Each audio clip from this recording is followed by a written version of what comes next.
여러분, 사람이 이 세상에 태어나서 단 한 번의 삶의 결과로 심판을 받아 영원한 천국과 영원한 지옥으로 나뉘어진다면 이 세상에 태어나는 모든 인생들의 삶의 시작점, 삶의 출발선이 동일해야 공평하고 공정한 것 아닌가요? 그런데 문제는 이 세상에 태어나는 모든 인생들의 삶의 출발선이 전혀 공평하지도 않고 공정하지도 않게 태어나더라는 겁니다.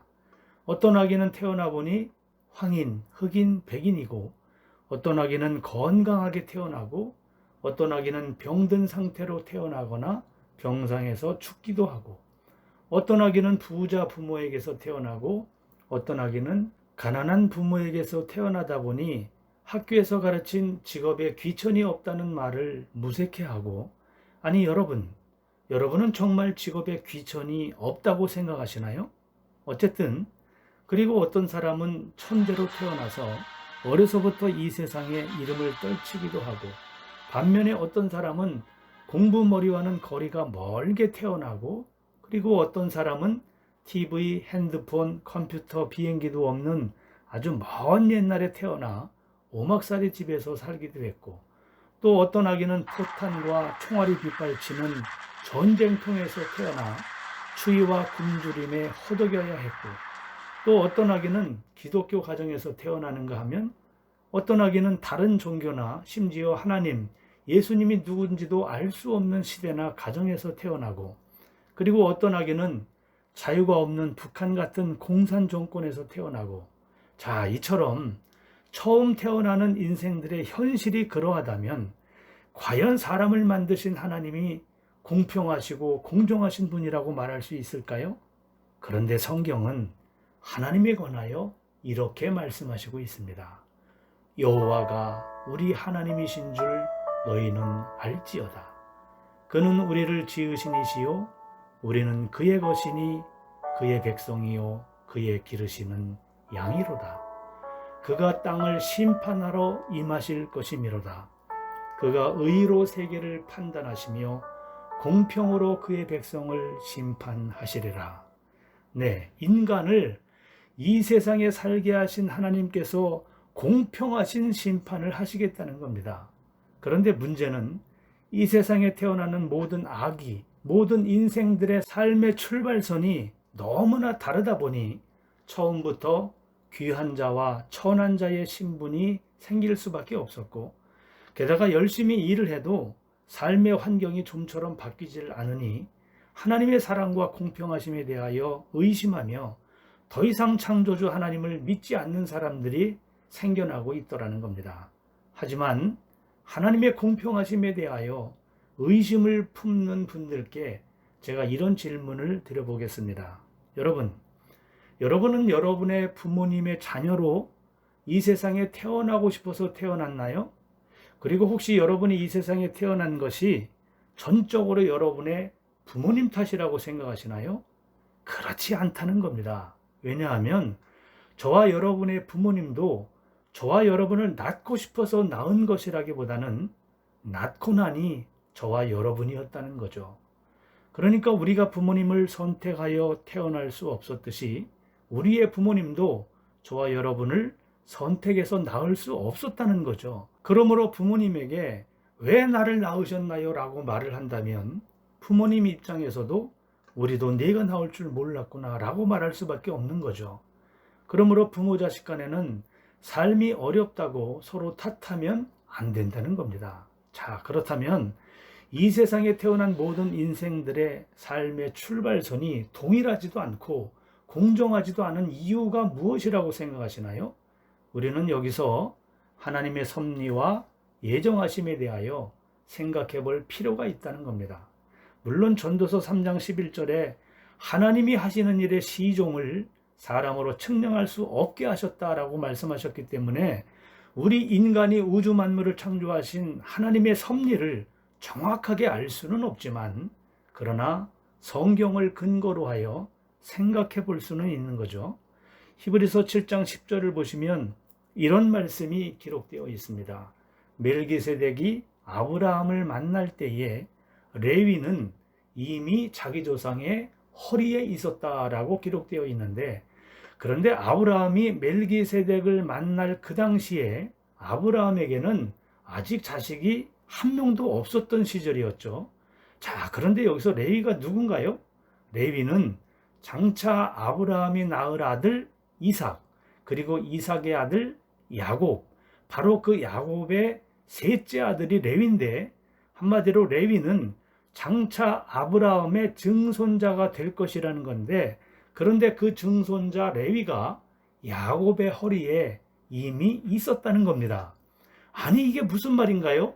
깊고 깊으신 하나님의 예정과 섭리하심에 의해서 먼 훗날에 아브라함의 증손자 레위가 야곱의 셋째 아들로 이 세상에 태어날 것이 이미 예정되어 있었다는 거죠. 그러므로 저와 여러분도 겉으로 보기에는 우리의 부모님이 자기저와 결혼해서 부모님의 능력으로 우리를 낳은 것처럼 보여도 사실은 깊으신 하나님의 섭리와 예정하심에 의해서 우리 각자의 부모님의 태를 통하여 우리도 보냄을 받은 하나님의 영혼들, 하나님의 자녀라는 사실입니다.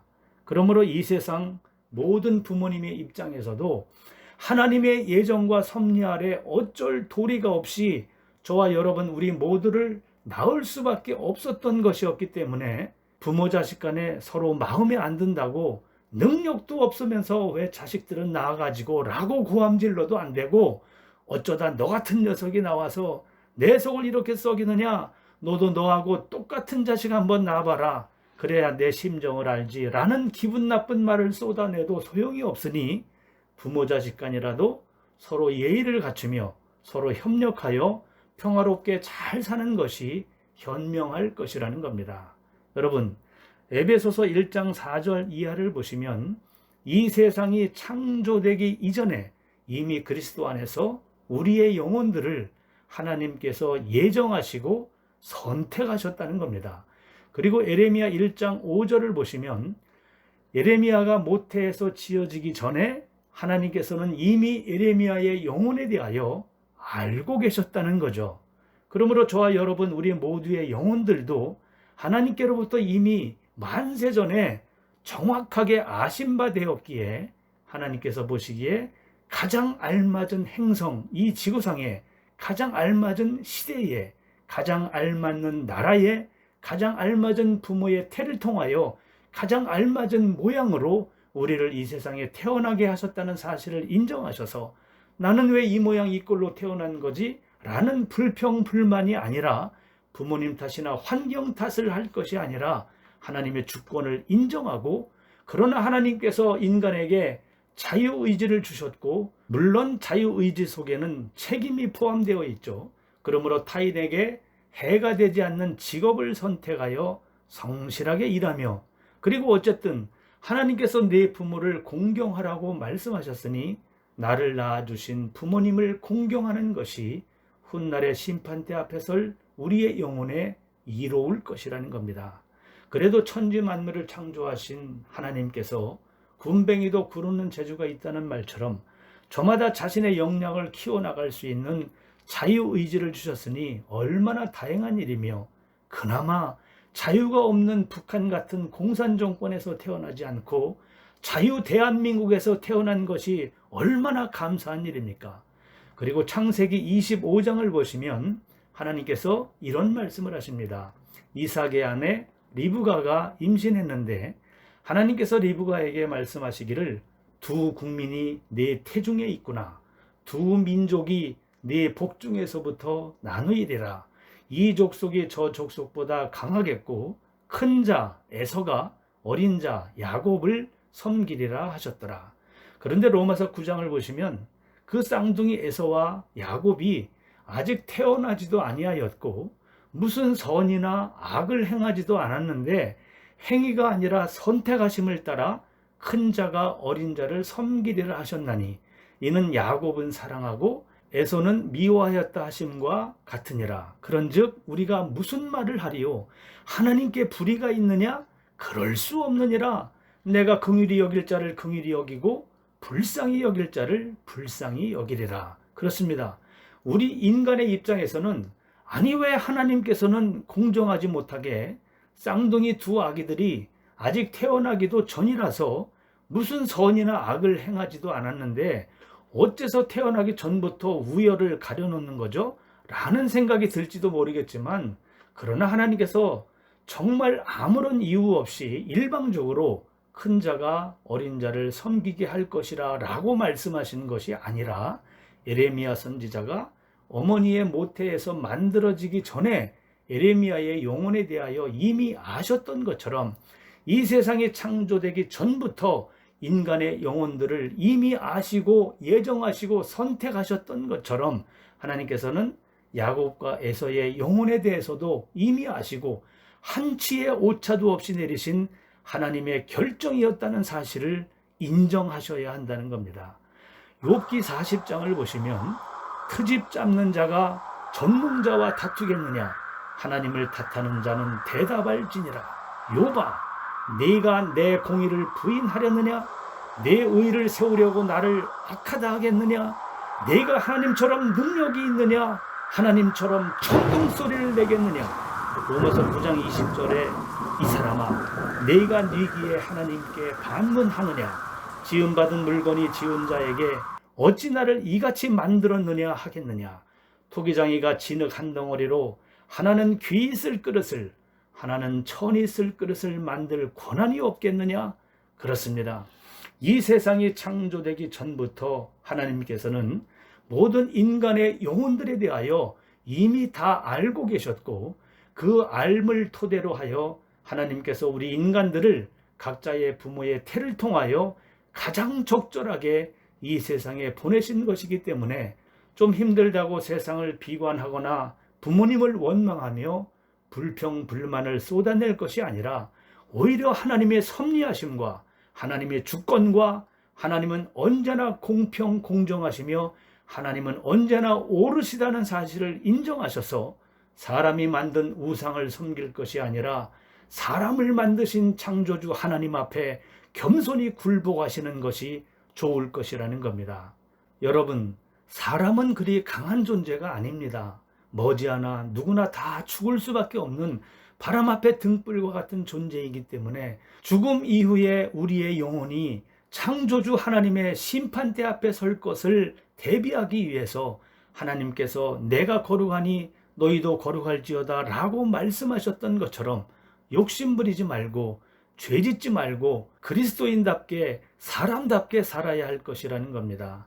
아마도 여러분들 중에 이 영상을 보시면서 현재 견디기 힘든 어려움을 겪고 계신 분들이 있을지도 모르는데, 가령 태어나면서부터 심각한 장애를 가지고 태어나신 분들이나 아니면 각종 사고로 어려움을 겪고 계신 분들이나 아무리 노력을 해도 경제적으로 빈곤한 상태를 벗어나지 못하여 고통 속에서 살고 있는 분들 등등 상상조차 할 수 없는 어려움에 직면해 있는 분들이 이 영상을 보시면 정말 기분이 안 좋을 수 있는데, 그렇다고 해서 하나님을 불공평한 하나님이라며 항의할 것이 아니라 오히려 모든 것을 내려놓고 겸손히 받아들이고 예수님의 십자가의 고통에 비하면 내 고통은 아무것도 아니다라고 생각하며 오히려 긍정적인 마인드로 밝게 웃으며 하나님께서 약속하신 저 찬란하게 빛나는 천국을 바라보며 주님께서 부르시는 그날까지 찬송하며 하루하루를 살아가시는 것이 현명할 것이라는 겁니다. 마지막으로 여러분, 이 세상에 존재하는 모든 영혼들에 대하여 나보다 내 영혼을 더 잘 아시는 창조주 하나님께서 여러 다른 나라에 여러 다른 부모님의 태를 통하여 저와 여러분의 영혼들에게 육신을 입혀 각종 다른 얼굴 모양으로 이 세상에 보내신 분이 다름 아닌 전지전능하신 하나님이시라는 사실을 잊지 마시고 기억하시기를 바라는 것입니다. 여러분, 전쟁과 기근과 근심, 걱정, 눈물이 존재하는 이 세상에서 인생이 끝남과 동시에 인간의 영혼이 사라지는 것이 아니라 이 세상은 하나님께서 진정한 기쁨과 평화가 넘치는 아름다운 천국을 우리의 영혼들에게 주시기 위해 허락하신 기회의 훈련장이라고 생각하시고, 그리고 저와 여러분의 영혼들이 어떤 형태로든 하나님께서 부르시는 그날까지 우리는 이 지구상에서 살아가야 할 책임이 있다는 사실을 기억하셔서 아무쪼록 죄짓지 말고 크리스찬답게 잘 살아가시길 바라는 것입니다. 흙은 여전히 땅으로 돌아가고 영은 그것을 주신 하나님께로 돌아가기 전에 기억하라. 하나님은 모든 행위와 모든 은밀한 일을 선악간에 심판하시리라. 여러분, 하나님의 사랑에 대하여 오해하시는 분들이나 하나님을 불공평한 하나님이라고 생각하시는 분들이 주변에 있다면 이 영상을 시청할 것을 권고하여 주시길 바랍니다.